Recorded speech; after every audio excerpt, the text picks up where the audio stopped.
Hello and welcome to Chris versus DC Comics for week 2 of November, here with reviews of, they've all got different names, so let's go with it. Ra's al Ghul and the Outsiders, number 7, Mr. and Mrs. Freeze, number 1015, Captain Cold and the Rogues, number 82, and Darkseid and the Justice League Odyssey, number 15, and Tales from the Dark Multiverse, Blackest Night. The only one that doesn't have this acetate cover, so we'll start off with Ra's al Ghul and the Outsiders.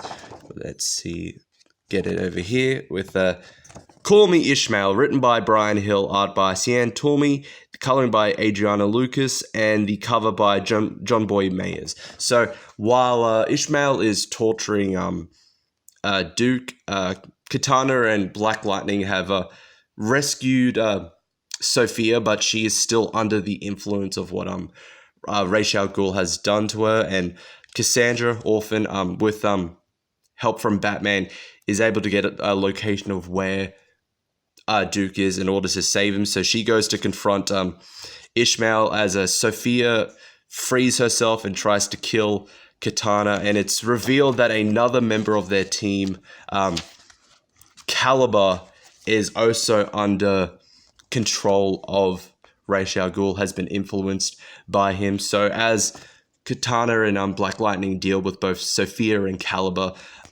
Cassandra has to deal with Ishmael to save Duke. And we'll leave it there. So story, I'm going to give this a 4 out of 5. I think it was a good issue. A lot of nice action. Plot is progressing really, really well. The art and the coloring, I'm going to give a 4 out of 5. Good art, good coloring. Although I do prefer the previous team. This isn't bad. It's still good art and coloring here.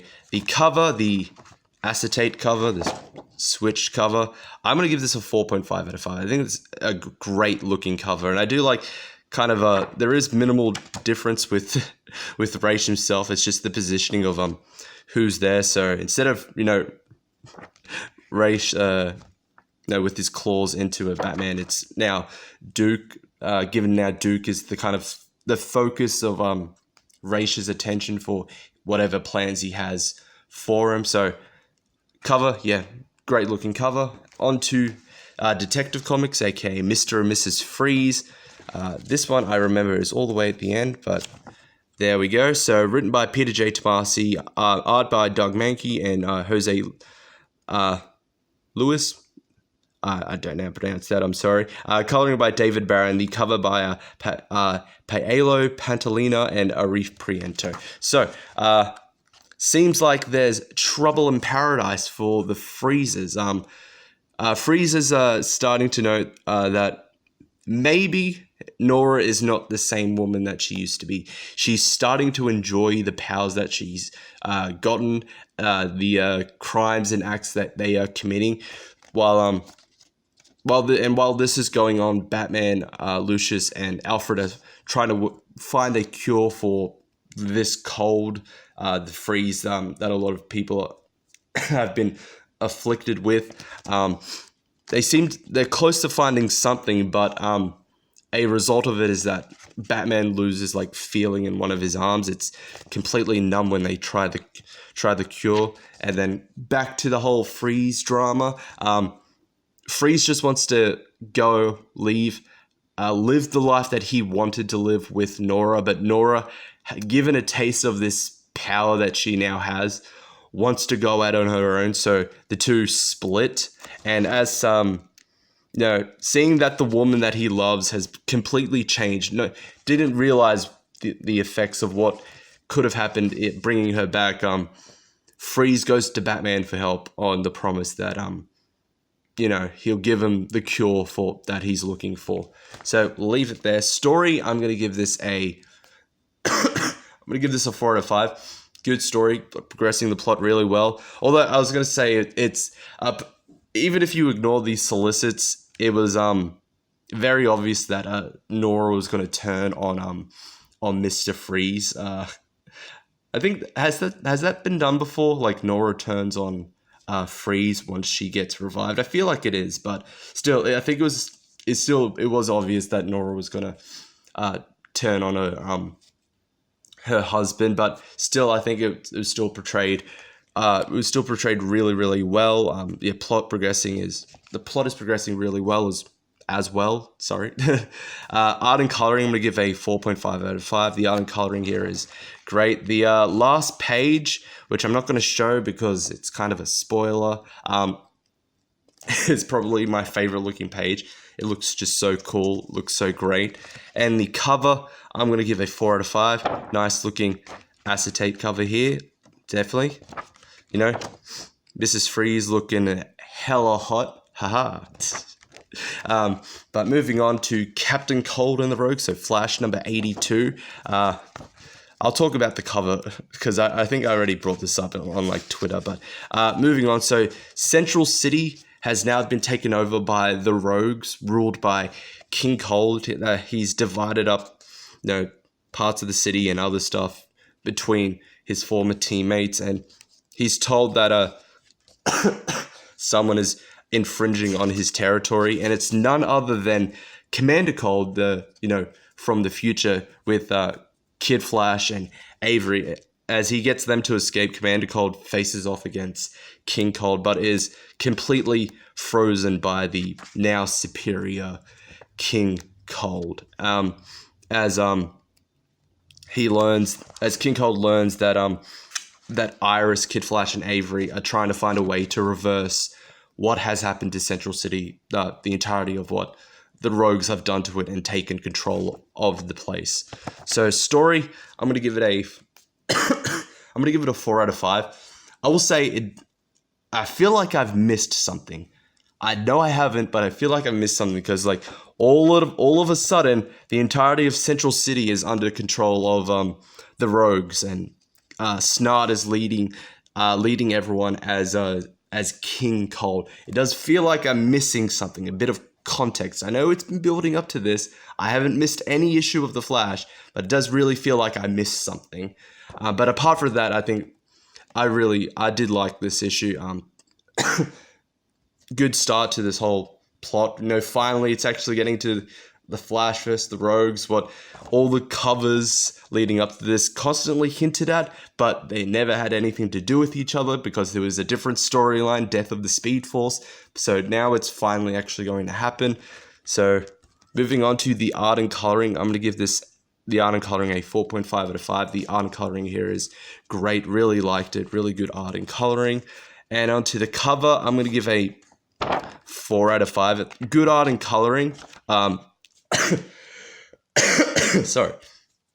Compared to the other acetate covers, this is a really kind of a big contrast. I'll use the detective one for example. So, okay, the cover here. So Batman looking on Nora, frozen, and then acetate cover switches and they switch positions. So Nora as she is now as Mrs. Freeze, and Batman trapped, trying to stop her.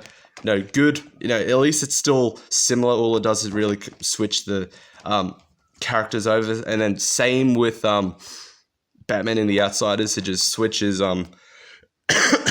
instead of Rage holding onto Duke and everyone there behind him trying to save him, it's now Rage holding Batman and everyone else kind of kneeling down in front of him. So it still looks, at least there is a difference, but it still looks similar. But with this one, it just looks, there is a kind of a huge contrast. It's just like, here's King Cold, using his powers, and then here's the Flash, all the speedsters and all that, behind bars trying to escape. Barry here, take me with you.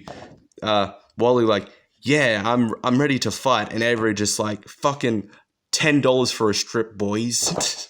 I know it's her. It looks like it's supposed to be her struggling to get out, but it does really look like she's practicing for her stripper moves. So yeah, good art and coloring, but I think with the acetate cover, I think there's a bit too much of a contrast between them. So moving on to sorry for these coughs. I'm not 100% well yet, but moving on to Darkseid and Justice League Odyssey number 15, written by Dan Abnett, art by Will Conrad, coloring by Rain Barreto and Pete Patanzis, and the cover by Neil Googe. So Eschaton, the creature which hunts down any new gods. When the fourth world dies, it hunts down all the new gods. Is revealed to be that cube thing that was transported onto the ship along with Jessica's corpse and all that. So Jessica now she has Omega Beam powers. I don't know how to feel about this, but at least she has something to do. She faces off against the Eschaton, and she's told by Blackfire and Dexter about that occult is Orion, the son of Darkseid. The reason why the Eschaton is back and hunting them down, it wants Orion. So they have to find a way to deal with the Eschaton. They all team up to fight it. And surprisingly enough, Dexter is the one that's able to defeat it. He's able to negotiate with it. It's just like, I know you want to eat Orion, but we can give you someone better. We can give you Darkseid, and then maybe we'll give you Orion on the side, but we can take you to Darkseid. You can eat Darkseid. Is that okay? And the Eschaton's just like, yep, that's cool. Don't break the contract and we're fine. That's it. It's just,